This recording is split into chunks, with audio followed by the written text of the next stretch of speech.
प्यारे दोस्तों, क्या आपको पता है कि लाल सागर और भूमध्य सागर कहाँ हैं? या मैं इंग्लिश में कहूँ तो रेड सी और मेडिटेरेनियन सी कहाँ पर हैं? तो आइए मैं इस वीडियो में आपको दिखाता हूँ और बताता हूँ कि वो कौन सी कैनाल है जो रेड सी और मेडिटेरेनियन सी को कनेक्ट करती है। तो दोस्तों, आप यहाँ पर मैप पर देखें तो अफ्रीका और एशिया के बीच में रेड सी और मेडिटेरेनियन सी हैं। जिनको मैं और नजदीक से आपको दिखाऊं तो कुछ इस तरह आपको देखने को मिलेगा। यहाँ पर नीचे अफ्रीका है और अफ्रीका के इधर साइड में एशिया और इधर यूरोप है। अब आप यहाँ पर देखेंगे तो पाएंगे कि अफ्रीका और यूरोप के बीच में मेडिटेरेनियन सी है, जिसे भूमध्य सागर हिंदी में कहा जाता है। और एशिया बेसिकली अरेबियन पेनिनसुला और अफ्रीका के बीच में ये जो सागर है इसे रेड सी या लाल सागर कहा जाता है।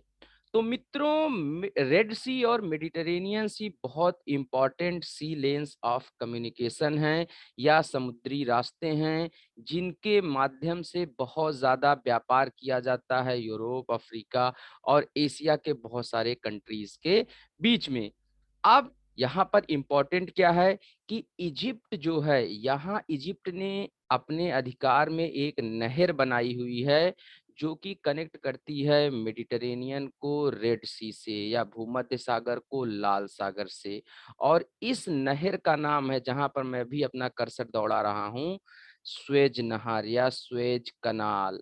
और ये जियो स्ट्रेटजिकली बहुत ही इंपॉर्टेंट कैनाल है। आप ये समझिए कि इजिप्ट की आधी से ज्यादा इकोनॉमी इसी पर निर्भर है। यहाँ से जो भी जहाज जाते हैं उनसे ये जो भी रेवेन्यू प्राप्त करता है वो इसकी इकोनॉमी में बहुत ही कंट्रीब्यूट करता है।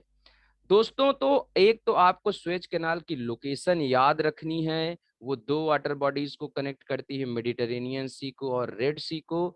और उसके बाद स्वेज से इंपॉर्टेंट क्वेश्चंस कई बार ऐसे आते हैं कि अगर आपको इंडिया से स्पेन जाना हो तो रास्ते में कौन कौन सी वाटर बॉडीज आएंगी।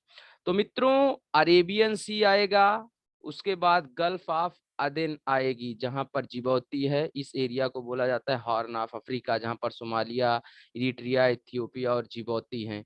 इसके बाद आप आएंगे रेड सी में। रेड सी के बाद स्वेज कैनाल को पास करेंगे, फिर मेडिटेरेनियन में आएंगे और उसके बाद फिर जाकर के स्पेन पहुंचेंगे आप। तो एक तो आपको ये वाला रूट ध्यान में रखना है, बहुत ही इंपॉर्टेंट है। रूट के साथ साथ आपको यहाँ पर दो पोर्ट हैं जहाँ पर स्वेज कनाल है, वो याद रखना है, बहुत ही इंपॉर्टेंट है।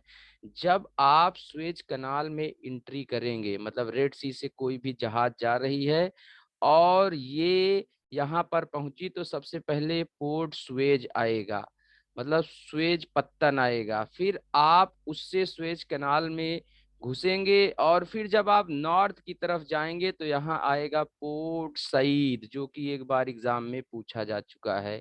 तो रेड सी से आप पोर्ट स्वेज, फिर कैनाल में जाएंगे, फिर पोर्ट सईद पे आएंगे और उसके बाद पास होकर के आप मेडिटेरेनियन सी में पहुंचेंगे और फिर स्पेन तक पहुंचेगी जो भी पानी की जहाज होगी।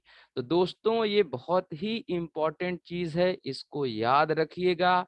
अभी जो सुएज कनाल है उसमें इतना ज्यादा ट्रैफिक हो जाता है कि कई बार जो भी वहां पर जाते हैं जहाज वगैरह, उनको 10-10 12-12 घंटे तक वेट करना पड़ता है, जिससे उस जगह पर नॉइस पोल्यूशन, एयर पोल्यूशन और कई बार तेल वगैरह होता है वो लीक हो जाता है। तो रेड सी में बहुत ज्यादा पोल्यूशन और मेडिटेरेनियन सी में पोल्यूशन हो जाता है। इसको कंट्रोल करने के लिए, ट्रैफिक को खत्म करने के लिए इजिप्ट ने अभी एक न्यू सुएज कनाल का निर्माण करना शुरू किया है, जो कि इससे थोड़ी दूरी पर एक नई कैनाल होगी, जिससे आधा ट्रैफिक डाइवर्ट हो जाएगा और जो ट्रैफिक की प्रॉब्लम है, जिससे बहुत सारी इन्वायरमेंटल प्रॉब्लम्स आ रही हैं, वो खत्म हो जाएंगी। तो मित्रों, ये न्यू सुएज कनाल स्ट्रेटजिकली भी बहुत इंपॉर्टेंट है। सुएज कनाल की हिस्ट्री अपने आप में बहुत ही आकर्षक है, बहुत ही मतलब जो है वो इम्पोर्टेंट है क्योंकि ये कहीं न कहीं यहाँ की पूरी जियोपॉलिटिक्स से जुड़ी हुई है। तो उसको मैं किसी और वीडियो में एक्सप्लेन करूँगा। आज के लिए फ़िलहाल इतना ही। इन सारे पॉइंट्स को याद रखिएगा और हाँ, मेरे चैनल को लाइक, शेयर और सब्सक्राइब करना मत भूलिएगा।